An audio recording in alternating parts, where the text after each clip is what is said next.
अभिनंदन, आभार, आदर, नमस्कार, स्वागत है आप सभी का हमारे YouTube चैनल में। आइए आज सीटेट यूपी टेट के पर्यावरण अध्ययन से कुछ प्रैक्टिस सेट 29 का क्वेश्चन देखते हैं। जैसा कि आपकी स्क्रीन पे दिख रहा होगा, सबसे पहला क्वेश्चन है ईवीएस में मानचित्रण कौशल। ईवीएस में मानचित्रण कौशल, इस प्रश्न का आंसर दीजिएगा। इस प्रश्न का आंसर जो है वो ऑप्शन नंबर सेकंड सही हो जाएगा। अगला क्वेश्चन देखिए, कक्षा भी के समयन आमतौर पर अपना दिया हुआ कक्षा का कार्य नहीं करते हैं, मुद्दे को हल करने का सबसे अच्छा उपाय हो सकता है। तो इसका आंसर देखिए थर्ड नंबर बिल्कुल सही हो जाएगा। थर्ड नंबर ऑप्शन बिल्कुल सही हो जाएगा। और अगला क्वेश्चन देखिए, मुस्कान ने परिवहन में डीजल वाहनों का उपयोग निषिद्ध होना चाहिए विषय पर एक वाद विवाद का आयोजन किया। मुस्कान के द्वारा इस विषय पर कक्षा में वाद विवाद के आयोजन का क्या उद्देश्य है, बताइए। तो इसका आपका जो थर्ड नंबर ऑप्शन है वो बिल्कुल सही हो जाएगा। क्वेश्चन को ध्यान से देखिएगा, बहुत ही महत्वपूर्ण क्वेश्चन है। अगला क्वेश्चन देखिए, कुछ हजार वर्ष पहले भारत में तालाबों के निर्माणों के अल बिरूनी के अवलोकन के आधार पर कक्षा 5 के ईवीएस के पाठ्य पुस्तक में एक अनुच्छेद है। इस अनुच्छेद को शामिल करने का क्या उद्देश्य होगा? ऑप्शन पढ़ करके उत्तर दीजिएगा।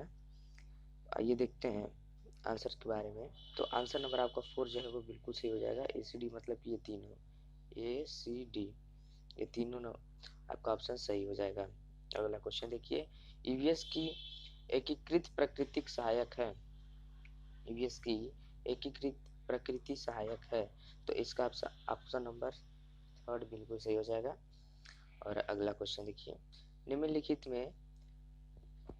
में से क्या ईवीएस में आकलन का एक व्यापक संकेतक नहीं है? तो इसका आपका ऑप्शन नंबर सेकंड सही हो जाएगा, अवधारणा मानचित्रण। और अगला क्वेश्चन देखिए, भारत जल सप्ताह 2019 कब मनाया गया है? भारत जल सप्ताह 2019 कब मनाया गया है? तो इसका आपका ऑप्शन नंबर हो जाएगा 4 बिल्कुल सही। और अगला क्वेश्चन की ओर देखिए, निम्नलिखित में से ऊर्जा के गैर पारंपरिक स्रोतों का समूह है। निम्नलिखित में से ऊर्जा के गैर पारंपरिक स्रोतों का समूह है। तो ये हो जाएगा ऑप्शन नंबर थर्ड, सौर ऊर्जा, परमाणु ऊर्जा, पवन ऊर्जा।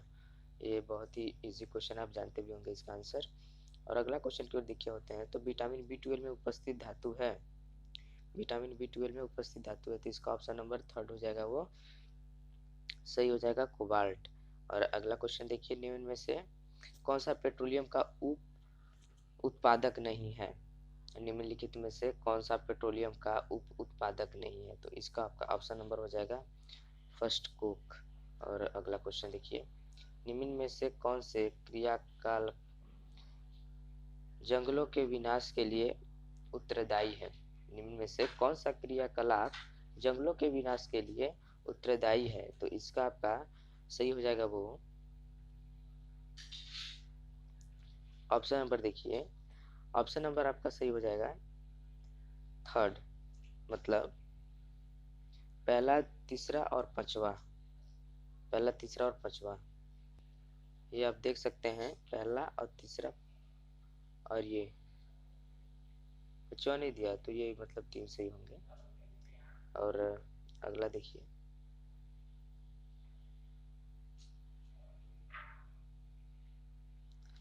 आयोजन के बारे में निम्न में से सत्य है। देखिएगा, आप 1 मिनट क्वेश्चन आप लोगों को दिखा देते हैं। ओजोन के बारे में निम्न में से सत्य है। तो इसका आपका सही हो जाएगा ऑप्शन नंबर सेकेंड, उत्तर 2 और 4 बिल्कुल सही है। 2 और 4 बिल्कुल सही है। और अगला क्वेश्चन देखिए, पर्यावरण अध्ययन में एक अच्छे दत्तकार का मुख्य लक्षण होना चाहिए।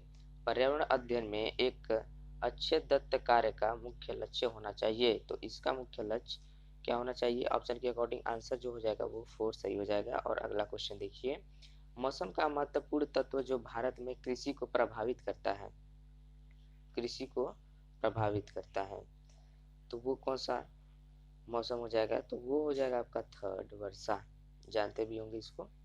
माउंट एवरेस्ट कहाँ स्थित है? माउंट एवरेस्ट कहाँ स्थित है? तो ये आपका स्थित है नेपाल में। अगला क्वेश्चन देखिए, भूकंप के लिए उत्तरदायी पृथ्वी की भूकंप के लिए उत्तरदायी पृथ्वी की प्लेनेट पाई जाती है, प्लेटें पाई जाती है। तो इसका आपका हो जाएगा ऑप्शन नंबर फर्स्ट सही। अगला क्वेश्चन देखिए, पेट्रोल और डीजल जैसे ईंधनों का अपूर्ण दहन देता है, पेट्रोल और डीजल जैसे ईंधनों का अपूर्ण दहन देता है। तो इसका ऑप्शन नंबर आपका हो जाएगा थर्ड सही, कार्बन मोनोऑक्साइड। अगला क्वेश्चन देखिए, मिनीमाता रोग ऐसी मछली खाने से होता है जिसमें अधिक मात्रा में पाया जाता है। क्या पाया जाता है? तो पारा। ध्यान दीजिएगा कौन सा रोग होता है? मिनीमाता रोग। अगला क्वेश्चन देखिए, माउंट एवरेस्ट कहाँ स्थित है? तो ये अभी आया था ऊपर में क्वेश्चन, एक बार फिर रिपीट कर दिया है, तो ऑप्शन नंबर 4 सही हो जाएगा। और देखिएगा क्वेश्चन, पेट्रोल और डीजल जैसे ईंधनों का अपूर्ण दहन होता है, ये भी ऊपर में ही क्वेश्चन दिया था फिर पूछ दिया है, तो ये आपका हो जाएगा answer number 3, carbon monoxide. Question बहुत ही महत्वपूर्ण है, ध्यान से देखिएगा सारे क्वेश्चन को। किसी परिभाषित भौगोलिक अवस्थिति में ही विशिष्ट उपस्थिति की परिस्थितिकीय अवस्था को कहते हैं। तो इसको 4 नंबर ऑप्शन सही कर दिया जाता है, एडेमिक। क्वेश्चन को ध्यान से पढ़ लीजिएगा। अगला क्वेश्चन देखिए, कार्बनिक पदार्थ के अपघटन के समय मृदा में निम्नलिखित में से कौन सा उत्पादित नहीं होता?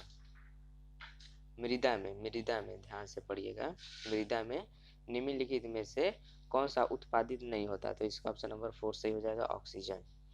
अगला क्वेश्चन देखिए, विश्व पर्यावरण दिवस 2018 की थीम थी, तो वो आपकी क्या थी?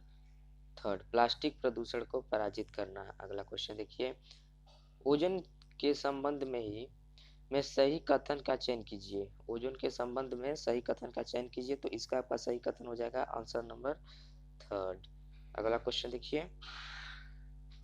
वर्ष 1992 के रियो शिखर सम्मेलन का एजेंडा 21 संबंधित है, एजेंडा 21 संबंधित है, तो वो हो जाएगा आपका ऑप्शन नंबर कौन सा सही बताइएगा कमेंट बॉक्स में, ठीक है। और अगला क्वेश्चन देखिए क्या है, भू परिस्थिति तंत्र में ऊर्जा का महत्वपूर्ण स्रोत है, भू परिस्थितिकीय तंत्र में ऊर्जा का महत्वपूर्ण स्रोत है। तो इसका आपका ऑप्शन नंबर हो जाएगा वो फर्स्ट, बिल्कुल सही हो जाएगा। इसका देख लीजिए जो ऊपर में था, इसका हम बता दें कि आप लोग बताएंगे कमेंट बॉक्स में। चलिए अच्छा, एक तो क्वेश्चन आप लोग के लिए है, आप इसे कमेंट बॉक्स में जरूर बताइएगा। आइए तब तक हम नीचे देखते हैं, निम्नलिखित में से कौन सी प्राकृतिक वनस्पति मरुस्थलीय प्रदेशों में पाई जाती है? तो ये हो जाएगा आपका ऑप्शन नंबर थर्ड सही। क्या पाई जाती है? कैक्टस। अगला देखिए, टाइटन किस ग्रह का प्राकृतिक उपग्रह है? Titan Titan Titan Titan. तो अगला देखिए क्या है, आंसर आपका सेकेंड सही हो जाएगा, शनि का। अगला देखिए, निम्नलिखित में से कौन सी बायोडीजल की फसल है? निम्नलिखित में से कौन सी बायोडीजल की फसल है? तो इसका आपका ऑप्शन नंबर थर्ड जो है वो सही हो जाएगा, जेट्रोफा, जेट्रोफा। और अगला क्वेश्चन देखिए, पर्यावरण संरक्षण अधिनियम किस वर्ष पारित हुआ था? पर्यावरण संरक्षण अधिनियम किस वर्ष पारित हुआ था? तो ये आप हमें कमेंट बॉक्स में देंगे। और ऐसा ही सीटेट और यूपीटेट से संबंधित वीडियो देखने के लिए हमारे चैनल को सब्सक्राइब करें और लाइक शेयर कमेंट करना बिल्कुल ना भूलें। तो आप इसका आंसर जो हमें कमेंट में देना बिल्कुल ना भूलिएगा। Thank you.